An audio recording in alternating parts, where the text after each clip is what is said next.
MP board कक्षा 10वीं वाले सभी बच्चे ध्यान दें। प्यारे विद्यार्थियों, हिंदी विषय का आज का जो पेपर है पूरा का पूरा पेपर आ चुका है और सभी बच्चों से मेरा ये कहना है कि इस क्वेश्चन पेपर को प्यारे विद्यार्थियों 9 बजे से पहले रट लेना है, क्योंकि आपकी परीक्षा में प्यारे विद्यार्थियों पेपर आएगा और ये प्रश्न आपको परीक्षा में दिए भी जाएंगे। प्यारे विद्यार्थियों, गणित विषय का पेपर होगा इसके बाद 11 मई को, तो 11 मई का पेपर भी बता दूंगा। सभी बच्चे जो हमारे साथ नए जुड़े हैं तो चैनल को सब्सक्राइब जरूर कर लेना है। जितने भी साथीगण विद्यार्थीगण इस वीडियो को देख रहे हैं, प्यारे विद्यार्थियों पेपर बताऊंगा 100% आपसे मैं कह रहा हूं कि पेपर को रट लीजिए, याद कर लीजिए और 9 बजे से पहले आपको इन सभी प्रश्नों को याद करके ही जाना है, क्योंकि पूरा का पूरा पेपर आज आ चुका है। ये आज का पेपर है। आज पहला प्रश्न परीक्षा में आएगा, ध्यान से आप देख सकते हैं। जहाँ एक ही पद संख्यावाचक होता है वहाँ पर कौन सा समास होता है, परीक्षा में प्रश्न आएगा। प्यारे विद्यार्थियों, अगर एक पद प्रथम जो पद होता है वो अगर संख्यावाचक है तो इसमें आपको ध्यान रखना है, ये जो समास होगा इसमें द्विगु समास आपको यहाँ पर ध्यान रखना है। द्विगु समास करेक्ट उत्तर के रूप में हो जाएगा। छायावाद के जो प्रवर्तक कवि हैं वह कौन है? प्यारे विद्यार्थियों ध्यान रखना है, इसमें जयशंकर प्रसाद आपका करेक्ट आंसर होगा। छायावाद के जो प्रवर्तक कवि हैं वो है Jaishankar Prasad, will be correct answer. ये आपको ध्यान रखना है। मेरे सभी प्यारे भैया बहन एक बार वीडियो को लाइक कर चैनल को सब्सक्राइब कर लीजिए। प्यारे विद्यार्थियों, सभी विषय के पेपर बताऊंगा, बिल्कुल निश्चिंत रहिएगा।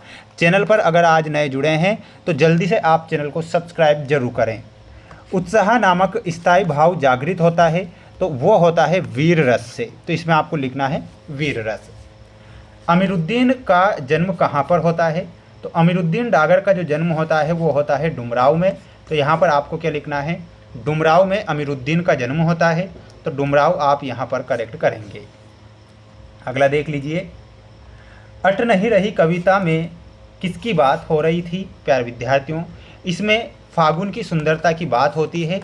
अट नहीं रही कविता में मैंने आपसे पहले शुरू में ही कहा है कि 9 बजे से पहले जिस बच्चे ने पेपर को याद कर लिया तो ये मान के चलिए कि प्यारे विद्यार्थियों बिल्कुल मज़े आ जाएंगे। संधि किसे कहते हैं? 2 वर्णों के मेल को कहते हैं, तो यहाँ पर लिखना है 2 वर्णों के मेल को। जोड़ी आप देख लीजिए प्यारे विद्यार्थियों, यहाँ पर नील कमल, सबसे पहले हम नील कमल को मिलाएंगे तो इसमें आपको मिलाना रहेगा कर्मधारय समास से। संधि 2 वर्णों का मेल। प्रेमचंद में आपको मिलाना रहेगा गोदान से, ठीक है। दोहा अर्ध सम्मात्रिक छंद होता है। मानवीकरण में प्रकृति में मानव की छाया। लोहा लेना का अर्थ होता है युद्ध करना, तो इसमें आपको मिलाना रहेगा युद्ध करने से, तो ये क्या हो जाएगा? सही आंसर हो जाएगा युद्ध करना, ठीक है। बढ़ेंगे अगले प्रश्न की ओर।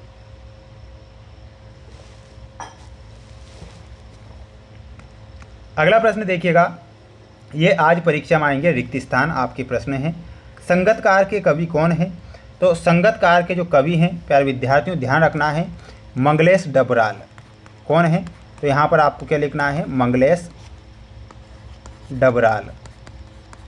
अगला है, नागार्जुन ने धर्म को स्वीकार किया था, तो नागार्जुन के द्वारा बौद्ध धर्म स्वीकार किया गया था। चिता के फूल के लेखक कौन है? तो इसमें आपको लिखना है राम वृक्ष बेनीपुरी। क्या लिखना है? राम वृक्ष बेनीपुरी, ये सही होगा।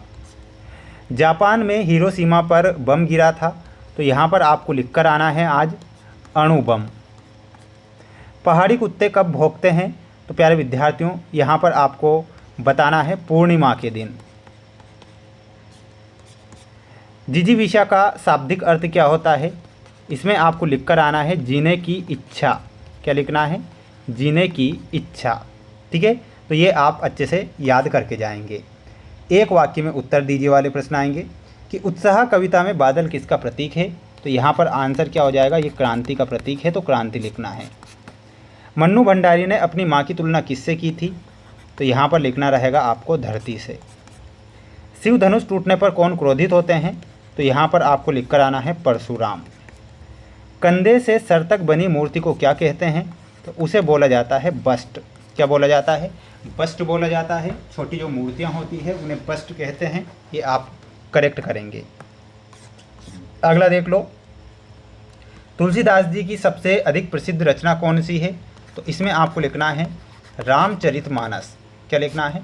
रामचरितमानस। शब्द शक्ति के कितने प्रकार होते हैं? लिखना है 3 प्रकार। ठीक है, तो ये आप करेक्ट करेंगे। ये आपके सत्य सत्य वाले प्रश्न आएंगे आज परीक्षा में कि ब्रजभाषा सूरदास जी की काव्य भाषा है। बिल्कुल ये सत्य लिख कर आना है। बिस्मिल्लाह खान को भारत रत्न पुरस्कार दिया गया था, तो बिल्कुल ये सत्य होगा। कार्तिक आते ही बाल गोविंद भगत प्रभाती गाते थे, तो बिल्कुल ये भी सत्य लिखना है। कविता का अनुसार फसल सूरज की किरणों का रूपांतरण है, ये सत्य है। वीर रस का स्थायी भाव क्रोध है, ये गलत हो जाएगा। और अर्थ के आधार पर वाक्य के 2 भेद होते हैं, ये भी गलत हो जाएगा। ठीक है, तो ये आप क्या करेंगे, अच्छे से याद करके जाएंगे। और प्यारे बच्चों, आप देख लीजिए, ये प्रश्न आएंगे परीक्षा में कि उद्धव के व्यवहार की तुलना किससे की गई है, रेखाचित्र, संस्मरण में अंतर, गद्य की प्रमुख विधाएं कौन कौन सी है, नाम वगैरह बताना है, नाटक एकांकी आएगा। तो इन प्रश्नों को आप याद कर लीजिएगा, है ना। चैनल पर नए हैं, चैनल को सब्सक्राइब करके रखना है। और 11 मई को गणित विषय का पेपर होगा, गणित का भी बताऊंगा। मेरे द्वारा जितने भी प्रश्न बताए जा रहे हैं वो ओनली IMP के तौर पर प्रश्न पत्र बता रहा हूं। किसी प्रकार से आप रियल या वायरल पेपर के चक्कर में ना रहें। अच्छे से मेहनत करें, बने रहें हमारे साथ। मिलते हैं नेक्स्ट वीडियो में।